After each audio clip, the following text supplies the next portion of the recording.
What's up guys, it's Tom here and welcome to the Liverpool Fulham post-match reaction and analysis video. And Liverpool for the first time this season has won 5 Premier League games in a row, and finally we kept another clean sheet, and I think Trent put in an absolute masterclass, another man of the match performance. This time he didn't get an assist, but it wasn't for the lack of trying. He put so many brilliant through balls and crosses into the box, but the strikers, the attackers, couldn't get on the end of it. I thought Darwin Núñez had a good game. Let me know what did you think of the game. Let me know what do you think about the performance, and we will analyze Liverpool's top 4 chances in this video, and we will analyze the run-in and the remaining fixtures, both for Liverpool and for Newcastle and Man United. I think out of those 3 teams, only 2 can finish in the top 4, and Liverpool still are hanging on to that slim, very slim chance.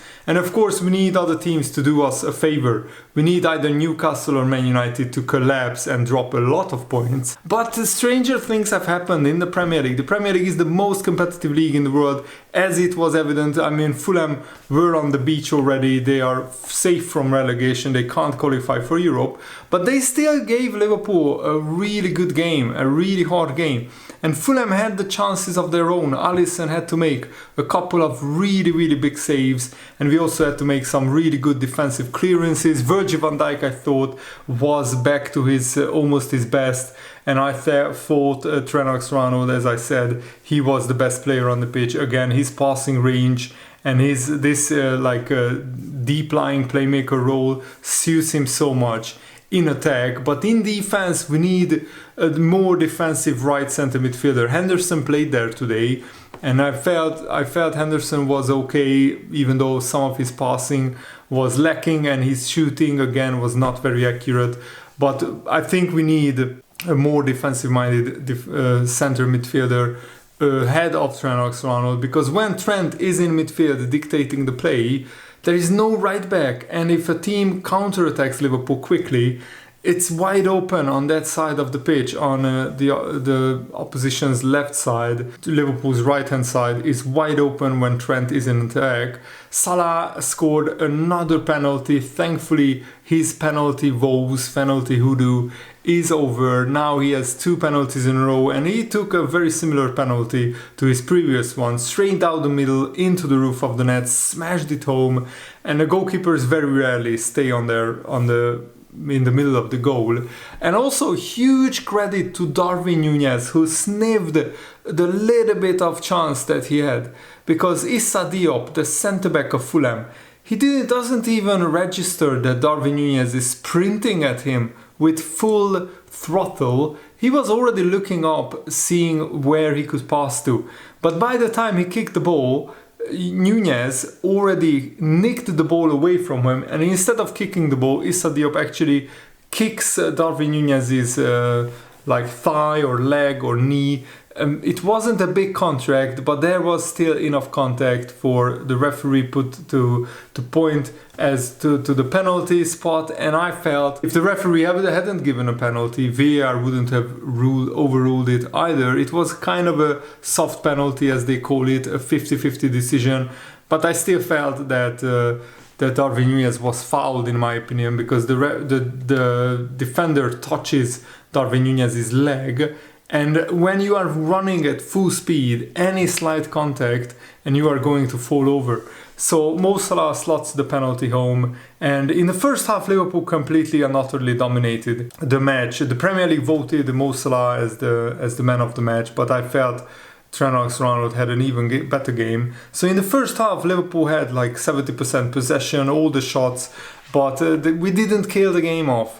And I felt we should have scored more goals. Salah was wasteful with a couple of his chances. I'm not knocking Salah, this is not his best goal scoring season, but he's still almost into 20 goals in the Premier League. He now has 18 goals and 7 assists. That's still a very outstanding season, but I feel that if Salah were more ruthless, he could easily have 25, maybe even 30 goals this season. The second half, Fulham came back into it, and they actually had the ball for large periods of the second half. I felt Liverpool let Fulham had the ball have the ball. We dropped a little bit back, 15, 20 yards, and we wanted to counter-attack. We brought on Cody Gakpo, Diogo Jota, some fast players, some fresh players, but we just couldn't capitalize on any of the chances that we had. Luis Diaz, I felt, was absolutely brilliant. We have to talk about him as well.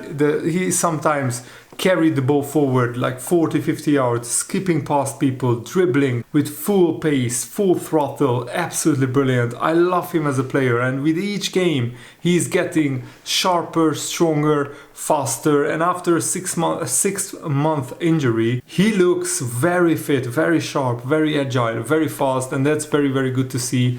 It's always a concern when a winger who relies on his pace and dribbling, that if he's out for 5-6 months, it's always a concern how do they come back. But I feel Liverpool took another 2 or 3 weeks after Luis Diaz was fully fit, so he can do proper training and strength and conditioning, and it suited him, I think, and it suited Liverpool that we waited a little bit more for Luis Diaz to come back, because I feel now he's back to his best, and hopefully he will keep scoring goals. Diogo Jota came on. I felt that he misplaced a couple of passes. Harvey Elliott came on and he was really, really good. I really love Harvey Elliott's energy, and James Milner was, as ever, running around, kicking people off the pitch and just harassing people.